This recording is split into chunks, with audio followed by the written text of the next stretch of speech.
Welcome, guys, to How the Frack We Got Here, a show that takes the news and events of the week to try to make sense out of it all. I'm your host, the most Will Buchanan, and on this show, we simply are all about the facts. There are plenty of news stations out there that simply want to do anything short but inform you. Here at How the Frack We Got Here, that's all we believe in. We go up to the left, we go up to the right, we go up to the middle of independence. We go after all sides because there's more than one side of a story to everything. And you need to know it all in order to actually formulate your own opinion. And that's what we try to do here at How the Frack We Got Here. Thanks for listening, and hold on. It's going to be fun.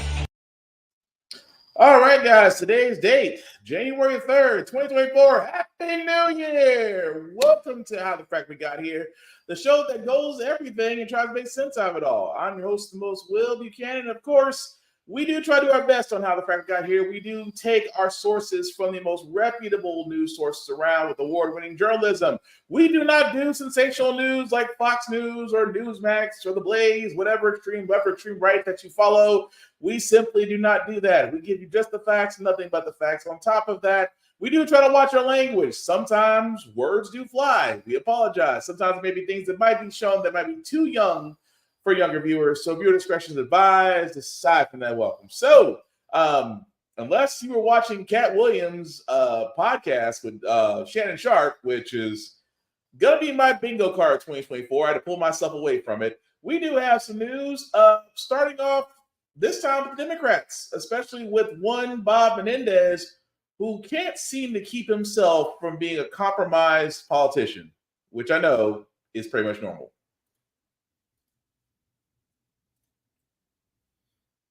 Clearly know him. Yeah, what do you make of this? I mean, a watch, the price of look, he's if the allegations are true, the price of bribing somebody. Anderson, when I was U.S. attorney for 7 years in New Jersey, the one of the things that shocked me the most was how cheaply you could buy a politician. I mean, $5,000 in cash in an envelope could get most elected officials. Is that right? Oh yeah. I mean, it was amazing to me when the FBI would say to me, "Let's start with $5,000." I'd say, Who would throw their whole life away for $5,000? Yeah. Oh, yeah, no. So you look at Bob Menendez. Let's make this clear. He has been a completely unethical, unprincipled politician for the entire time I've known him. And I've known him now for over 20 years. He's never had any principles. Think about what he said after he got a hung jury in the last trial. He went out and said, I know all the people who are out there trying to dig my political grave, and I know who you are, and I'll remember. I mean, this is a guy who wasn't grateful over the fact that he had just dodged a bullet. And his conduct afterwards indicates that's exactly what he meant, because he went right back to, according to the indictment, committing crimes and selling out this country as the chairman of the Senate Foreign Relations Committee. Look, the thing I'm disappointed about in the Democratic Party is, at least the Republicans removed George Santos. Where are the Democrats in the United States Senate with removing this guy? This is now a second superseding indictment. So it's a third set of charges where he was using his position of leadership and intelligence information in the United States Senate to enrich himself and his wife. I don't understand how Chuck Schumer can't go to Mitch McConnell right now and say, look, we need to have a vote to kick him out, because to have him in. Okay, let's just stop Chris Christie right there for just 1 second. I'm not one to sit there and say hypocrite much, because yes, the Republicans did kick out George Santos after an ethical review. After it took mostly Democrats along with some Republicans, to finally kick him out of office. Once we got past all those hurdles, sure, George Santos was gone. But Bob Menendez, for all those that don't know, a guy who was on the Senate Foreign Relations Committee, has been allegedly accused of taking bribes of money, of cars. His wife also taking certain bribes as well. Which again, it's funny how they sit there and say, how cheaply it is to buy a politician. Well, obviously, because if you throw enough money at them, you can do whatever you want, which is why some people have that type of opinion of politics. But what I don't get about the former governor, Chris Christie, is that you're saying the Democrats aren't acting fast enough. Give him the same thing you gave that guy who lied about his religion, lied about where he worked, lied about where he went to school, decide to use his campaign funds as his own personal piggy bank, you let that man ride all the way to the end. And only then, when the ethical review came out and said, yes, he is guilty of all these things, that your party still didn't want to vote him out. It took the Democrats to bring up the motion to vote. And even then, a good number of Republicans still did not want to vote Santos out. What does that say about your party? Now, again, I am talking about the Democrats. Yes, they will still do the ethical review. Yes, they will still probably vote Menendez out. He may face robbery charges. He may face some criminal charges. But at the same time, I just find it interesting that one side, whose politicians are usually in hot water because, party of family values and all that, usually caught with an LGBTQ plus member, usually caught with a mistress with baby, or how does it usually go on the bingo card? LGBTQ plus member, mistress with baby, housemaid who becomes mistress who has baby. So then, you kind of go down that entire list, but that's usually the Republican Party. Yes, the Democrats are not innocent angels themselves, but give them the same procedure that you decided to give Santos, because he was the same guy not too long ago saying, well, we just need to wait for the ethical review to come out. We don't want to remove someone immediately. We don't want to remove someone just for a knee-jerk reaction. But you're expecting Democrats to turn around and do the same thing. And Menendez still has not had his day in court. Like I said, hypocrites usually show themselves out. But Chris Christie, I mean, hey, you're not going to be a president. You're not going to be the president, the Republican presidential nominee. So I guess you're going to go back to what you usually do, basically get paid for just talking out your ass. But we'll follow that case as it goes along, because it will be an interesting case. Moving right along, guys. This is actually good news, and I want to get to this very quickly. Most Americans, especially if you're of the diabetic kind, will be experiencing some savings in medical care, as the insulin price cap for $35 is actually spreading. Novolog, as you see there in the picture, will also begin their insulin price caps at $35. Now, keep in mind, we were covering this story a little over a year ago, where again, the price of insulin, life-saving medication, those that are diabetic absolutely need this to live. And the price of insulin, along with other life-saving medications, was high. A lot of people had to decide whether, do I want medication, or should I pay the rent, or should I pay utilities, or should I do this? It got to the point to where some diabetic users were rationing, something that physicians immediately advise against. No diabetic on insulin should ever ration themselves, because again, that could lead to complications and even include death in some areas if your blood sugar spikes too high or your blood sugar is too low. It makes sense that the simple fact of the matter is that I've said this before this podcast, so I'll say it again. It makes no sense that life-saving medication should be at such a high profit. You would think if you need this to live, it should be at a price to where anyone can afford.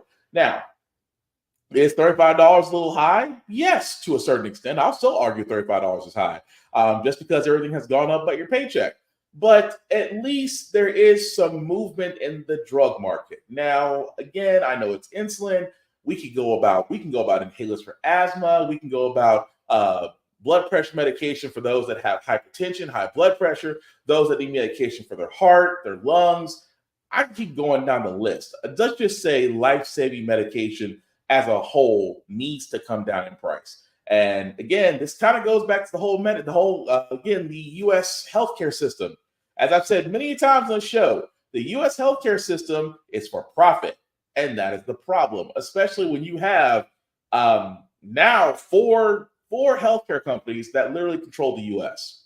So if you're an American citizen, chances are you're under one of the big four. At the same time, they decide the prices. It always kills when they say, "Well, we don't decide the prices." Yes, you do.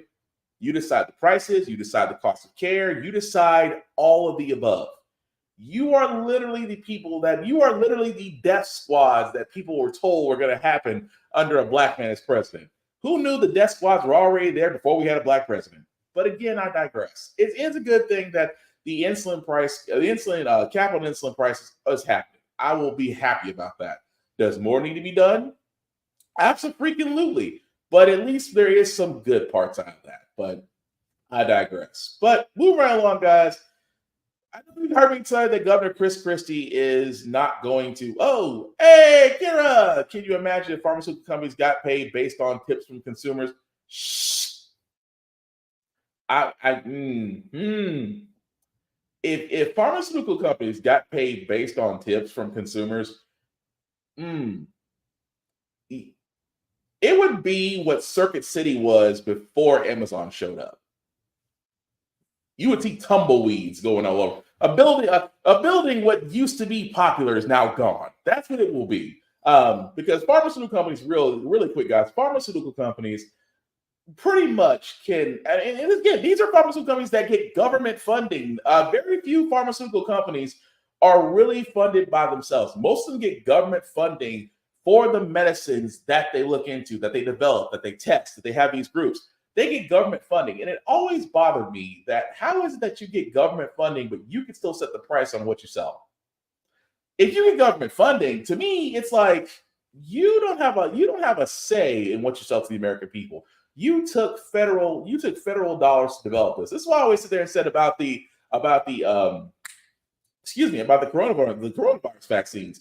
Again, those were federally funded projects. And they had the nerve to charge people for vaccines. Again, something that you need because we've noticed that Corona does kill. And yet they want to charge for vaccines. So yes, here, I'll be honest. If pharmaceutical companies worked off of tips, they wouldn't survive. It's the same way as saying, let's put politicians work. If you had the ability, I'll put it this way, putting pharmaceutical companies to be paid based on tips from consumers would be the same thing as politicians working on minimum wage. Watch how quickly they change their rate. That is all I'm saying. But I wanted to cover this as well, guys, because like I said, I talked about Governor Chris Christie, who is not going to make the Iowa caucus, which is pretty much the last stop before we decide, well, not us, because unless you're voting GOP, unless you're an old white guy, or a confused white woman, or a really confused person of color. And then you have the other people that just want to be different, I guess. But for all those that wanted to vote for the GOP, you're going to get your last shot. The Idaho debate is coming up. Governor Chris Christie obviously has stepped down. But then again, he didn't have a shot anyway. Neither did America's creepiest Christian. Try saying that 5 times fast. Mike Pence didn't have a shot. And yet he bowed out. America's Uncle Tom, Tim Scott, the only black man in the Republican Party, he bowed out. And, they keep dropping. So we're now, and Vivek Ramaswamy, which we'll get to very soon, has yet to qualify. So again, we're back down, and I hate to say it, to this point, we are now down to the big 3. And yes, this man, who literally, this is why I say we should be a little bit concerned, because Trump has turned around and sit there and said that he is going to attend the Iowa debate. Trump, who hasn't attended a debate the entire time, is now going to be attending the last debate in Iowa. And again, this is a man who, as of right now, this man is leading by double digits in the polls. The person next to him, Nikki Haley, that is not her real name, by the way. And the person next to him, which I would consider the evolved version of Trump minus Botox and white privilege hasn't killed him yet. Governor dictator Ron DeSantis, who again, between him and Nikki Haley, are fighting for second place. This is the GOP's fear that Trump, a man who is under multiple indictments, multiple court cases, could somehow, some way, without saying a one single word in a debate, could possibly win the Republican nomination. And that's a scary part. But when you think about it, and I say this, and I say this all the time, and I say this very far. Hey, Tafari, governor, dictator, yeah, that too. And you would, like I said, for all those in Florida, I do apologize because I know that's something you gotta deal with, but that's some, that pendejo. But But here's the problem, because people going, Trump has all this going for him. He's got his cult. Yes, he does got his cult. But here's the problem. If you are a presidential candidate, you expect to get a lot of questions. You expect to be able to answer questions, maybe even pivot some, because you might not like to give the answer that the crowd around you may not want to hear. Nikki Haley had that problem, and I pretty much believe this is what's going to basically cost the Republican nomination for her. It is a volleyball of a question. Watch this woman just watch. Cause of the United States Civil War.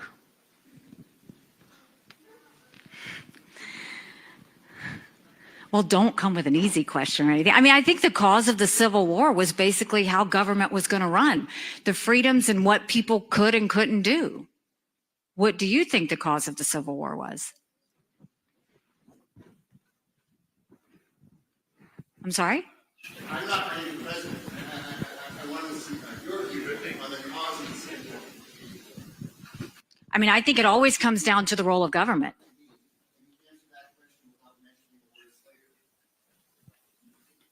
What do you want me to say about slavery?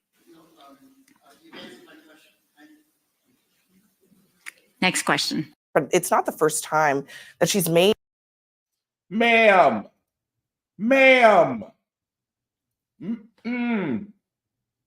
See, this is why I say education is so vital. Nikki Haley, Republican presidential candidate. Nikki Haley, question. So, what was the reason behind the Civil War?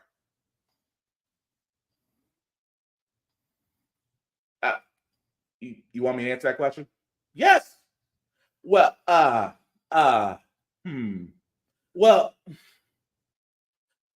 Well, what should I say? If I was Nikki Haley's campaign manager, this would be me in the background. We're done.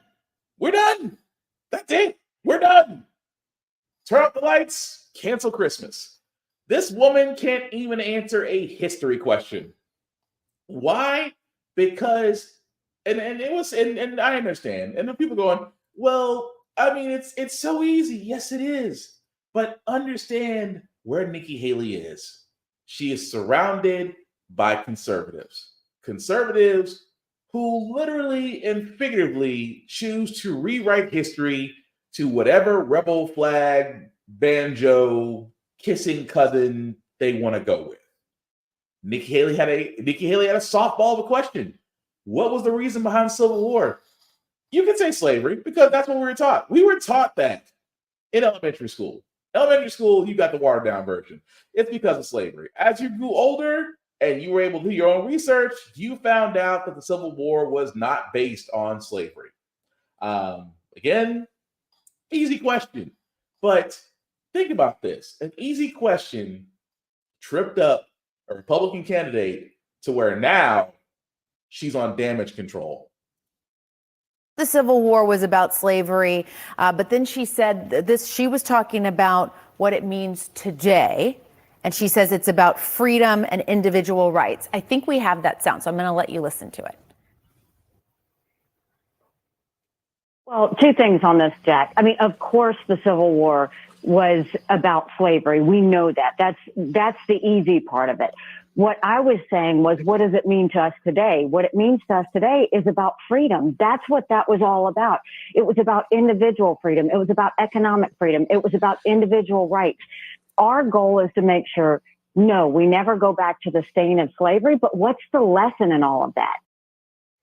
Okay, so doing a bit of cleanup. See, what that is right there, ladies and gentlemen, is a PR spin if you could do a Hail Mary of one. Because, it's about, of course it was slavery, but it was also about economic freedom. No, because if you've ever looked up the Confederacy articles, if you've ever looked up where the president of the Confederacy, Jefferson Davis, had sat there and said in his speech when they decided to raise their banner, so to speak, it wasn't about economic freedom. They simply put didn't want to pay Black people because they saw Black people as property. And in some areas, especially in 2024, some of them still do see us as property. That's the reason why. Every war has always been about money. Let's just call it what it is. Every war has been about money. But Nikki Haley had a literal pop-up question that should have been easy to answer. But it's funny when she says, well, what does that mean about what does slavery mean about us today? Ooh, the civics question you just opened up, but you won't talk about. Because nothing makes a bunch of napkins more uncomfortable than talking about what their ancestors might have done to Black people. Hence, why they're trying to rewrite the history books. Because you have some grandparents now who used to be a part of that crowd that now have grandchildren who can read and may research and may ask Daddy, why did you decide to hose down Black people? Again, this is the heritage that they try to protect. Nikki Haley fumbled, and at the same time, she may have turned around and cost herself the presidency. And don't think for 1 second in Iowa that DeSantis, that Trump won't bring that up. And it will be, and she will have a hard time backpedaling out of all of it. But again, everybody's got something, even Trump, because now Trump has a little bit of a problem. And what that little bit of a problem is, ladies and gentlemen, is that, well, he is slowly getting removed from states. We've seen a week before Christmas, Colorado did remove him from the ballot, saying that he violated Section 3 of the 14th Amendment. And now another state recently has joined the fray, Maine. Contributor and assistant dean at Yale Jackson School of Global Affairs, Asha Rangappa. Asha, good to see you. Good to see you. All right, let's talk about it. Maine's Secretary of State Shenna Bellows ruled to suspend the effect of her decision until Maine's Superior Court rules on any appeal. Why the pause on her ruling? There's a pause because this is a question that is going to have to go to the Supreme Court. You know, unlike the other eligibility requirements for president, things like age and place of birth and residency, which are just objectively verifiable, whether someone engaged in an insurrection is a question of fact for a person to determine based on the events of January 6th.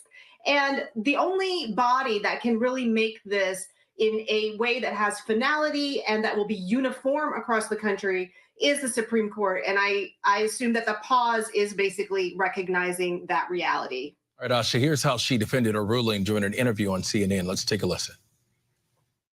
No Secretary of State has ever deprived a presidential candidate of ballot access based on Section 3 of the 14th Amendment. But no presidential candidate has ever engaged in insurrection. All right, Asha, so Trump is being prosecuted for his role in the January 6th insurrection. Until we have a ruling from the court, who has the authority to decide whether or not Trump should be removed from ballots? Well, the Constitution leaves the time, place, and manner of elections to the states. And what we're seeing is different states have different procedures for contesting a person's eligibility for being on that state's ballot. We saw the Colorado court had a bench trial. Here, there was an administrative hearing in front of the Secretary of State. And so, you know, there's all of these different ways. And ultimately, though, as I mentioned before, I think what we are going to be facing is the problem of a lack of uniformity in terms of the determination of whether Trump meets these basic constitutional eligibility requirements that in every other case would be uncontestable. Age, you know, we look at someone's birth certificate, but here I think that, you know, to get that consensus, we would need a final court determination. All right, so Maine is the second state now to decide Trump is ineligible to be president, and it seems inevitable that these challenges will go to the Supreme Court. What should we watch out for? This is going to be, I think, probably the most controversial decision that the Supreme Court is going to hand down. I don't think that they are going to be able to evade the difficult question that now Colorado and Maine have both addressed, which is, does Section 3 of the 14th Amendment as a legal matter apply to a former president? And if so, does his actions on January 6th meet the definition? And they're going to have to make that. And I don't know that they're going to make anyone happy unless they find some sort of, procedural off-ramp that allows them to basically make a decision without addressing that direct question. So what's interesting about this, guys, and I want to point this out here for a second, that, a lot of people are going to argue this, that, oh, how dare Colorado decide to take Trump off the ballot? This is the same party, and I want to stress very heavily about the GOP. The GOP, their big thing is, we don't want government taking over everything. That's their big thing. We don't want government involved. We want the states to take over and take care of themselves. We want the states to exercise their own rights. Okay, cool. Colorado did it. Colorado turned around and sat there and said, yes, based on the evidence, Trump has violated the 14th Amendment, which, for all those that don't know, quick civics lesson, 14th Amendment means that if you in some way try to hinder government operations or cause an insurrection, it disqualifies you from being president. Pretty much, I'm paraphrasing. Colorado has decided that, yes, because of the obvious evidence that's out there on Trump, that Trump did violate the 14th Amendment, and therefore he is off the ballot in Colorado. Maine, at this point, decided that until it is heard by their state Supreme Court. Now, a lot of people, you're probably wondering, well, what does this mean? Well, if you really think about it, it could be a chain reaction. Here's what I want to point out, and I just want to do this very quickly because I want to do a side-by-side so that way you guys will get where I'm coming from. So, apologize for the darkness, but I had to pause it mid-view because this right now, I want to show this. This right now, of course, is the U.S. The red states are the states that have decisions on hold pending appeals. Now, imagine this, if you will. Here's how Trump can literally not be president, simply put, because let's just say if Colorado, Maine, Ohio, Michigan, Montana, Oregon, Washington, California, Arizona, New Mexico, and just for giggles, I know it's an impossibility, but let's also say New York decided to all put Trump off the ballot. Now, why did I say those states in particular? I said those states in particular because those states literally have some of the biggest electoral college votes. Now, keep in mind, for you to get the presidency, it's 270 votes in the electoral college. If states who, by any chance, may be Democratic, may all follow suit with Colorado and Maine and decide to take Trump off their ballots, which means that he is not eligible for presidency in those states, Trump would have a very, very, very hard time. Now, if all Democratic states decide to bump Trump, could he still be president? Yes, there are still some states out there that if they didn't decide to bump him off, that actually had a larger count of electoral college votes, he could still run and possibly still win.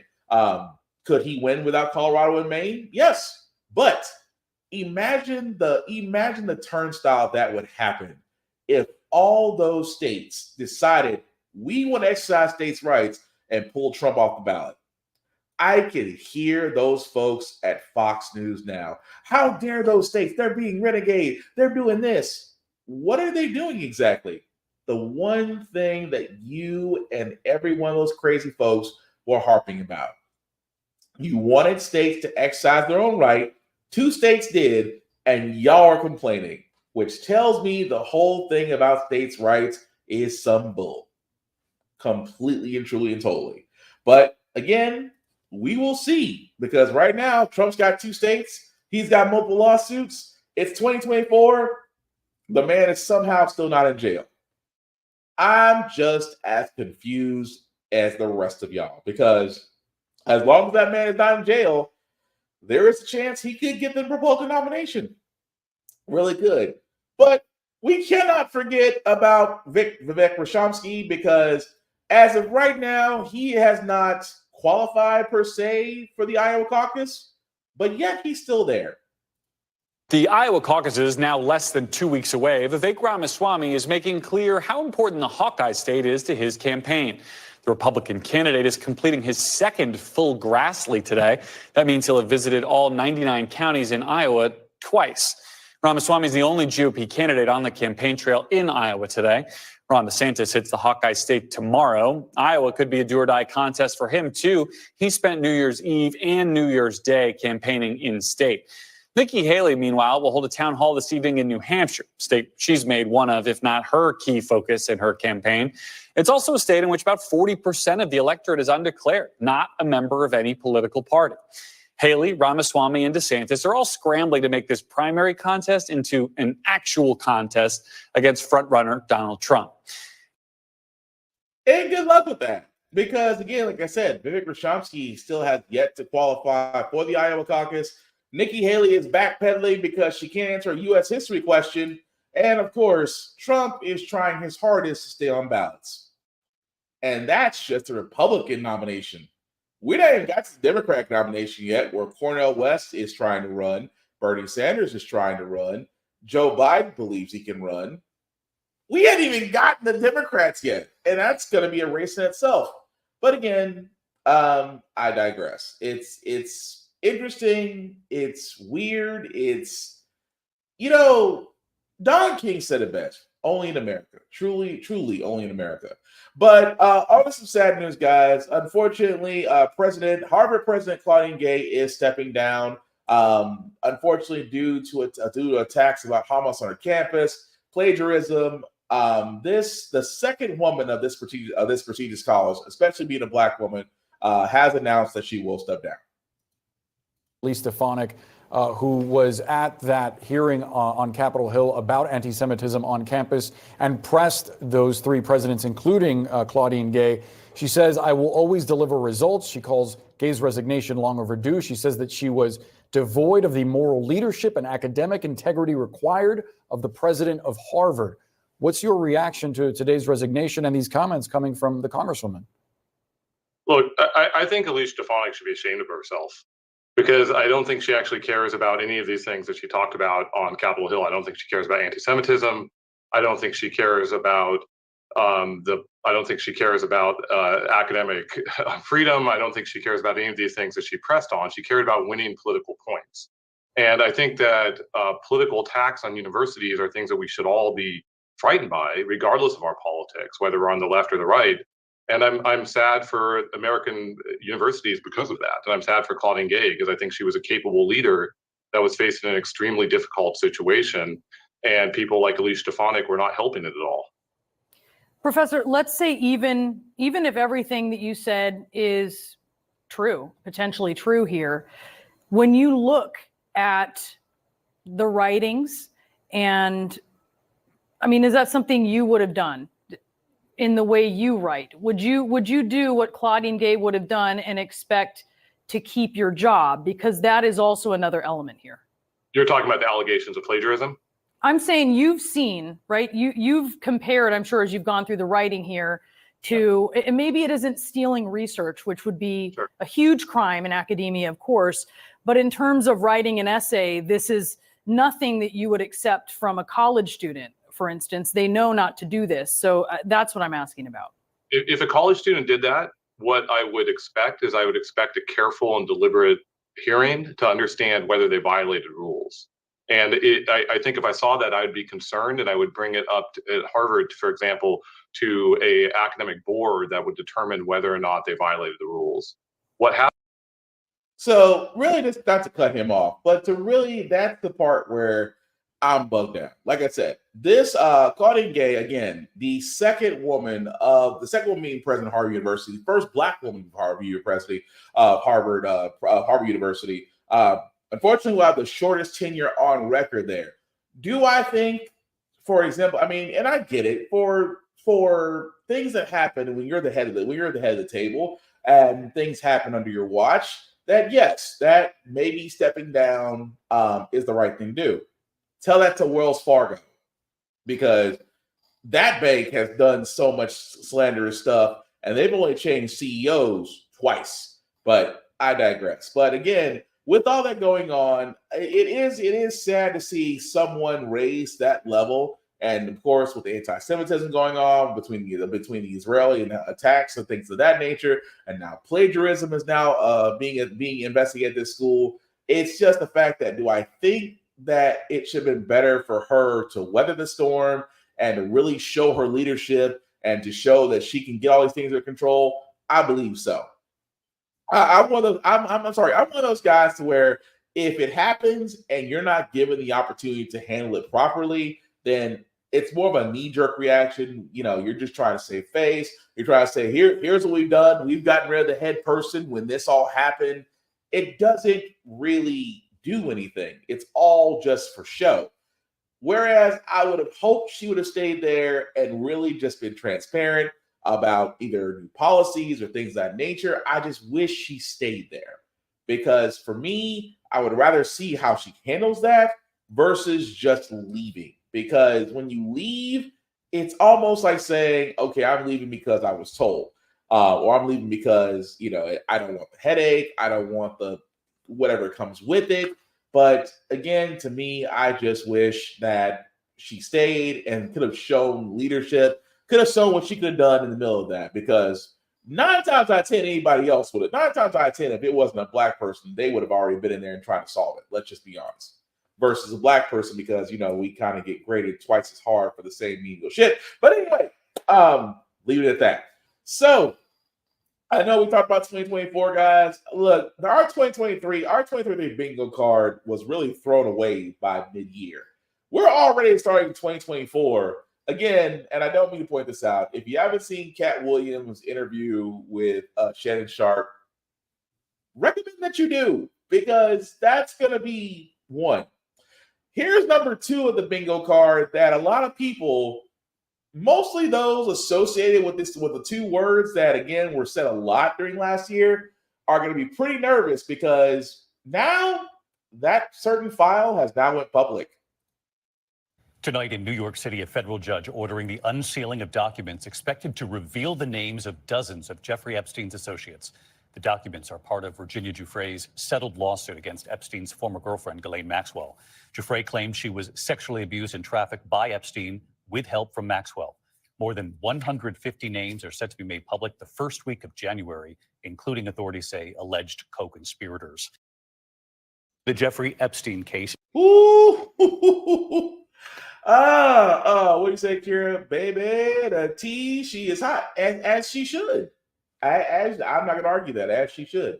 But again, this was not on my bingo card. Jeffrey Epstein, a man who, whether you believe happened that jail cell happened to him that made him alive, well, the list of associates is now public. And what I mean public is, if you go to ABC or NBC News or CBS News, there's a certain link that takes the file to where hundreds of court filings to where to associates that of Jeffrey Epstein are now out for the world.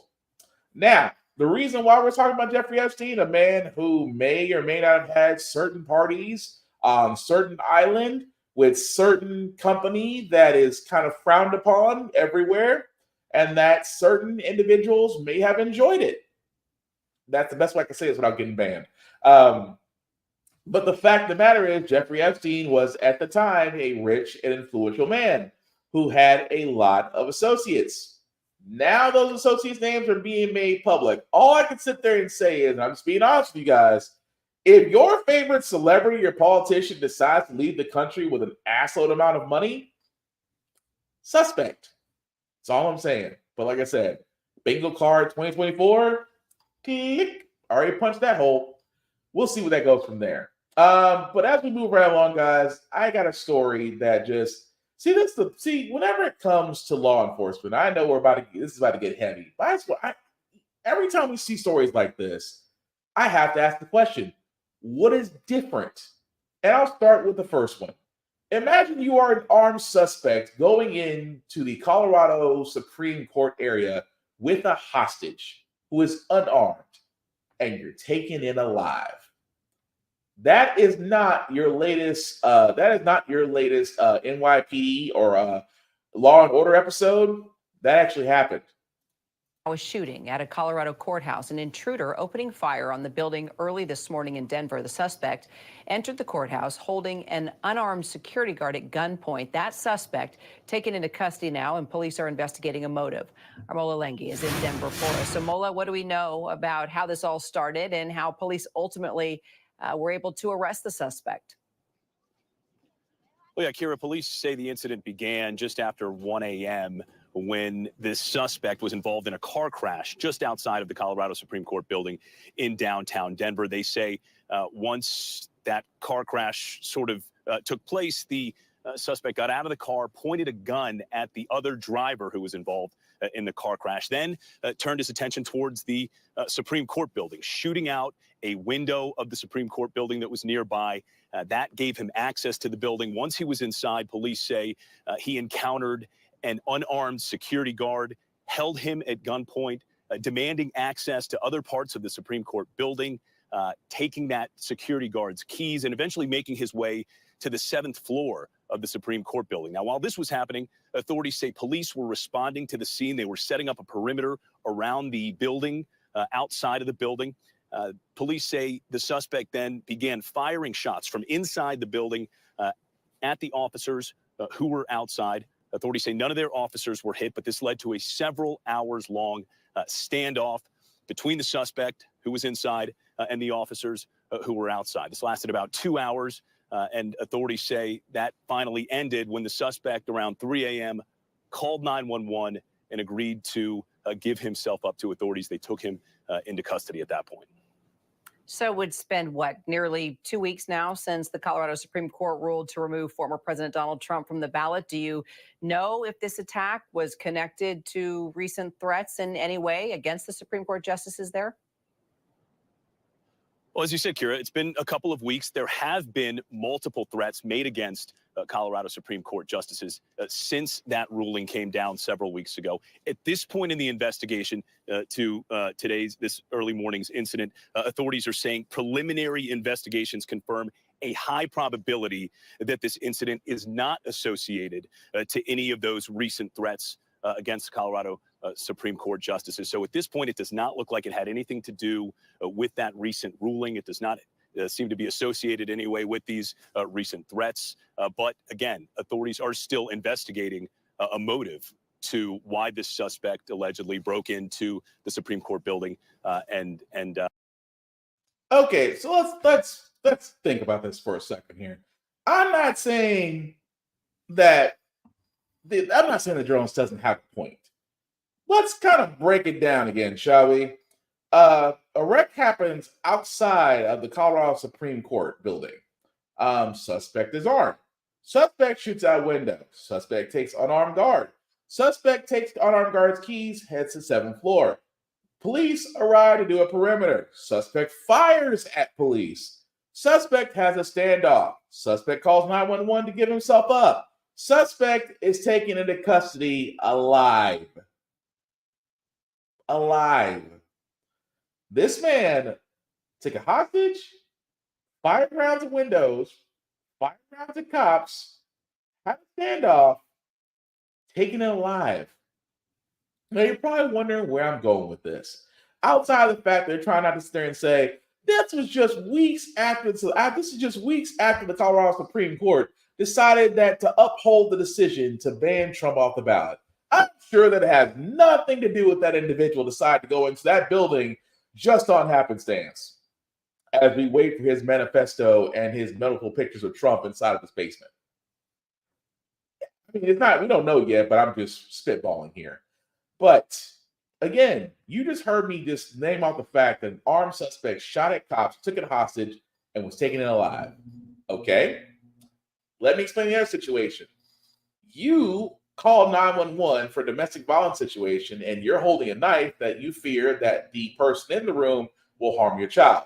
Police come in and shoot you in the back as you show no threat to them. Tell me again, what's the difference?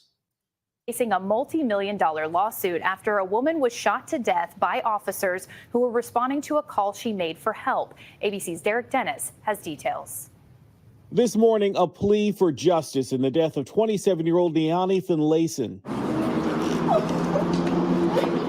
At a vigil over the weekend, friends and relatives mourning her loss after she was shot and killed in a confrontation with Los Angeles County Sheriff's deputies earlier this month. Deputies responding to Finlayson's home on a domestic violence call say they encountered her holding a large knife and threatening to stab her ex-boyfriend for pushing her daughter. Police claim they shot Finlayson to stop her from harming the man. 4 shots in the back. It's ridiculous. Where are the training for these officers? My heart is so broken. I hate it for her children. I hate it. It's devastating. Finlayson's family disagreeing with the deputy's account of what happened and filing a $30 million lawsuit against the department and the county. Finlayson's lawyer says she was not a threat and only had the knife to protect her and her daughter from her ex-boyfriend. Officers should be trained that they are not supposed to shoot and kill when they don't know who's there or what the surroundings are. The sheriff's department says the shooting is under investigation. Sometimes you just can't cry enough. It will never bring her back. But justice has to stand. The LA County Sheriff's Department says it has not officially received the family's lawsuit claim, but say they will release the body camera footage of the incident next week. Yes, after they've turned around. Now, that they turned around and made sure that, we have to make sure that we haven't screwed up at all. This is the point I'm making, guys, because, again, I'm just doing a tale of two stories and how officers reacted. A man in Colorado, armed, took a hostage, shot at cops, taken it alive. A woman who called 911 out of threat to hurt her child, armed herself to protect her child. Sheriff showed up, shot the woman in the back 4 times. What's the difference? That's the question I'm asking. Because, again, for all those that don't know, we're F the police here at How the Frack We Got Here. We've always been that way because we've sat there and said law enforcement needs to be reformed, that officers need to be trained better, that there needs to be a standard held for law enforcement officers, that the simple fact of the matter is they have quantitative immunity. Officers don't immediately have to give a statement until 48 hours later. Officers can literally have all of this weaponry at their hands. I'm talking about the fact of the matter, they have bulletproof vests, they have tasers, they have mace, they showed up with backup. You're telling me that several officers can't stop a woman with a knife. But officers do what they do best. They kill. Why? They've been trained to. Officers are not trained to protect and serve. They are trained to shoot first and ask questions later. Unless you're armed. And if you're armed and not black, because I point this out all the time. And yes, and Lenny, you got it right. It is sad and effed up. And the double standard is crazy because I've always said this about officers. I've invited officers on the show all the time. And I've sat there and said the same thing. When will you guys admit that there is a problem with the blue out there? When will you guys admit that the way you police, that you don't police to protect and serve, you police to corral and intimidate? You don't do de-escalation tactics. You look for lethal options. You're not trying to get better with the community. You're just trying to make sure to keep the animals in. That's what you're trying to do. At the same time, I showed 2 stories. Now, granted, those 2 stories, one in Colorado, one in Los Angeles, doesn't change the fact that law enforcement is trained the same freaking ways. But we'll follow that story as it goes along because, as we usually see with body cam footage, they're going to go through it on their own because you got to make sure that there's not an oops problem. Because this is what I say, guys, literally about body cameras and law enforcement. You can tell when they've done nothing wrong. The body cam footage is it's almost immediate release when they've done nothing wrong. When they have done something wrong, or there's something that could be held to a point of contention in court, we just need to review the footage before we release it. We want to give full transparency, but we want to look at it first. That tells me that there's something there. But we will digress. We will check on it as it goes along. But going back to politics for a second. What did you say? Oh, someone posted the footage on IG. Oh, so the body cam footage is out there already. I gotta go find it. Thanks, Garrett. I gotta go find it. But going back to politics for a second, as we get to the end of the podcast, guys, this is the problem with politics as well. Lorraine Bobbert. I know. I don't really like talking about her. I think she's an airhead that got into Congress because she's cute and old white men have this Sarah Palin fantasy. Anyway, the fact that she's switching congressional districts because the district that she's switching to is more GOP friendly. Now, of course, a lot of people are asking, is it legal? Yes, it is. The reason why it's legal because there's not a law for it. So in her state of Colorado, in her district, she can do the paperwork. Here's the problem I have with this: when you have ran and won, and you are a representative, you have to represent the area that you're in. Now, could you switch? Obviously, you can. But do I think that you should sit out a while? Yes. I do think that there needs to be laws in politics that really need to change Congress. And I'll say it before I'll say it again.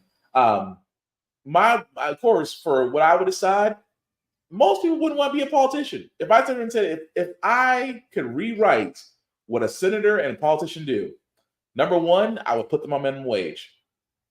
Watch how quickly minimum wage would change if they're working off of it. Ask a senator or a politician, oh, would you mind working $7.29 an hour? Hell no. But you're asking Americans to do it. They would immediately change that. I would also sit there and say that if you're a senator or a politician, you cannot have stocks in any way, shape, or form. That goes for you and your immediate family. Because those guys have access to stocks information, to crops, to things of that nature. They get the information faster than Wall Street does. And you don't think somehow, some way, their stocks don't go up? They don't buy stocks here, drop stocks there, right before something happens, and they make out like a bandit?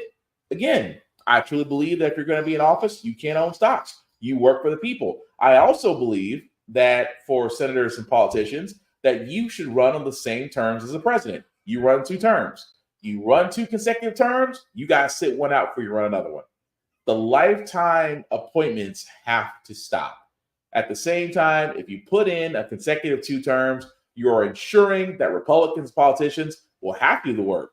Because if not, well, you can easily kick them out. But again, the fact that she can do that does bring alarm, because that's like saying she's kind of pulling a LeBron James here. And I hate to say it to you, LeBron fans, let's be honest.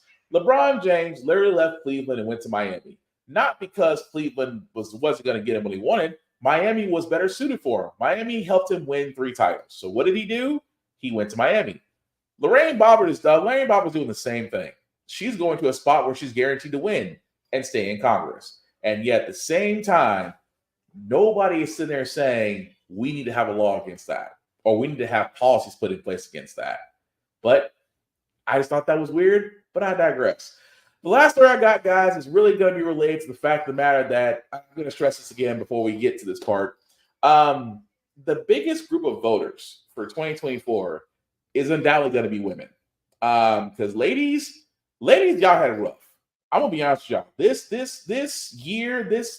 Last year was rough. Roe versus Wade got overturned. Parts of affirmative action got gutted just because 4 Chinese students said they were being discriminated against in Ivy League schools, so they had to ruin it for everybody.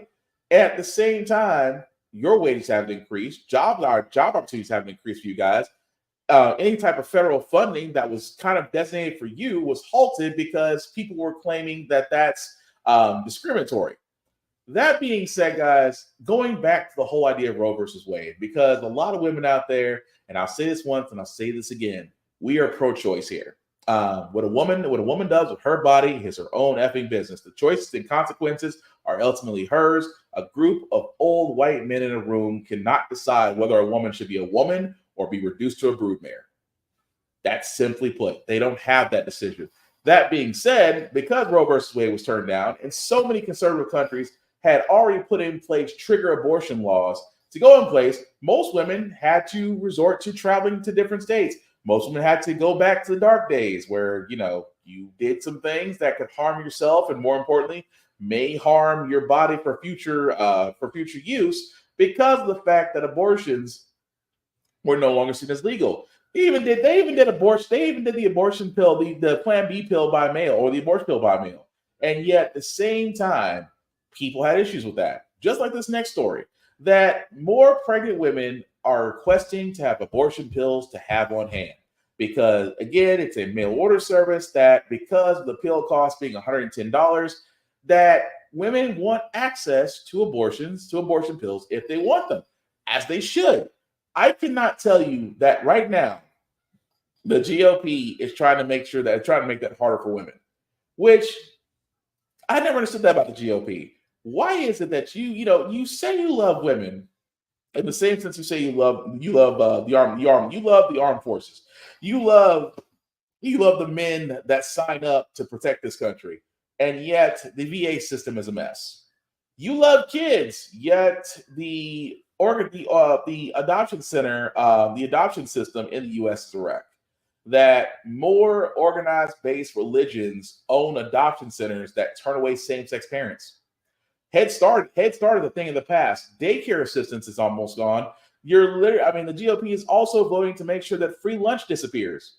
Even in my home state of Tennessee, they turned down.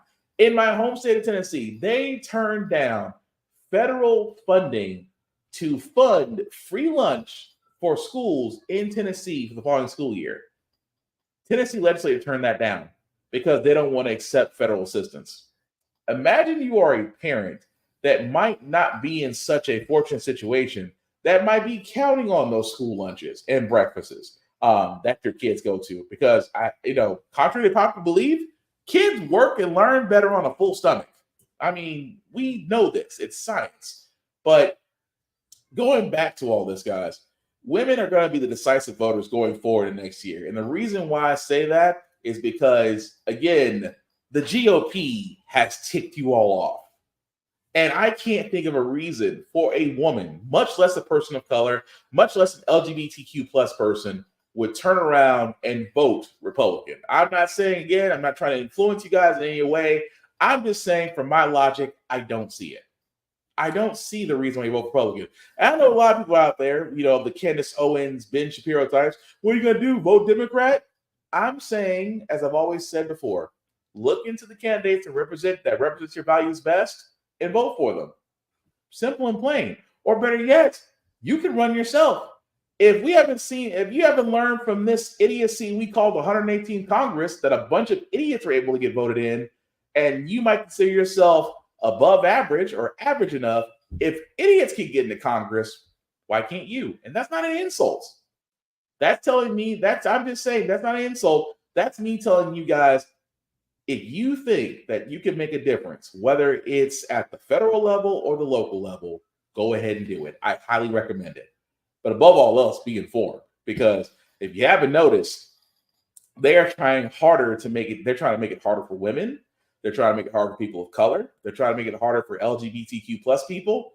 The only people that aren't being oppressed, but swear they're being oppressed right now, are the napkins. They know who they are. But we're going to go ahead and move on to our feel-good segment, guys, because usually on How the Frack We Got Here, we usually cover a lot of things that are doom and gloom, sometimes make you use your faith in humanity. But hey, it's Hump Day, Wednesday. We're just trying to put some smiles on some faces and hopefully leave you with a good smile on your face. And before I do that, what do you say, Kira? Because you're not a white woman that still believes white men are their princess in shining armor. True. Can't argue that. But we're going to go ahead and move along with this one, guys. Again, I thought I found something fun because as a father who always thought that he would have twins, I thought this was odd because, of course, New Year's was just a few days ago. And this woman, I'm not sure what it's called. I forgot to look up what this condition's called, that you have a baby on the 31st. I'm sorry, she had twins, by the way. That's the best way I put that. She had twins, one on the 31st and one on the 1st. But I thought it was a feel-good story. Here it goes.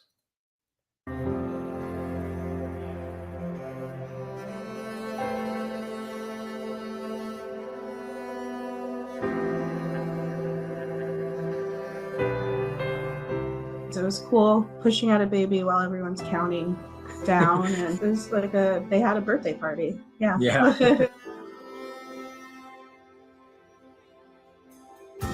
They're doing great. They're doing really, really good. Eating well, all signs are looking good.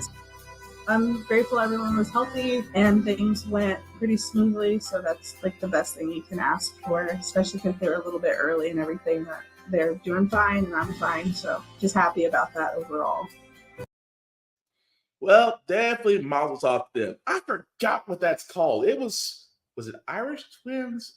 I'm sorry. That's going to bug me because I forgot what happens when twins are born. They're born, but they're born on different days, and I forgot what it's called. But anyway, happy to hear that both those twin boys are happy and safe and healthy. So mazel tov to that happy couple. So that's going to do it for this podcast, guys. Before we do get out of here, some shameless plugging as usual. Of course, for myself, you can find me BlackBox447 on all the socials. I usually do reviews on everything, including gym stuff, because I still try to keep in shape. Got to, because a 9-month-old will run you around. I know for a lot of y'all who are parents, I know I'm testifying right now, but I'm just saying, my 9-month-old, I love my son to death, but thank God he's not mobile yet. I'm not sure if I'm ready for that. I'm just gonna be honest with you, but I gotta stay in shape. But again, definitely check me out there, guys. Of course, the link at the bottom is going to make that just a wee bit bigger for you guys to see. If you copy and paste that link into your browser, it'll take you to my link tree. That's the YouTube and Facebook groups for all of my podcasts. How the Frack We Got Here, which again is every Wednesday at 7 p.m. that you're currently watching right now. Of course, this Friday, my video game show, Get Bit, will also be at 7 p.m. And my other podcast, Off Limits Podcast, I am bringing that back. I know it has been an extreme amount of time since we've covered that, but I am definitely rethinking how that's going and reforming it up. I cannot wait to get back into that, but definitely check out what I've done before. And again, I want everybody's comments. Just like you saw Kira, just like you saw Tafari and others on there, I want your comments. I want to be able to speak to you guys. I want to keep this conversation going. Why? Because that's what we need. We need the conversation. We need the unity. We need to have that level of informity. That's what I'm trying to get out there. That's what I want you guys to do. I want you to be informed. I want you guys to know what's going on in your world. I want you to know what's going on in your city, your state, not just the federal level. Because if you really think about it, you can make that much more of a difference if you simply know. Because once you know, you have no choice but to act. That's just being honest. That's how we are, especially us as people. Once we know, we act and we move and we hopefully move forward. But again, hopefully I've done that, inspired you guys, especially with the 2024 presidential nomination coming up. But we'll definitely cover that. But one other thing I do want to say, guys, because again, as I've said before, I am part of others who are watching this and that also join me there. We're all part of a conglomerate because you guys have seen Amazon, you've seen Amazon Prime, you've seen Hulu, you've seen Netflix. We know when in the world of streaming, it's always to be one app after another.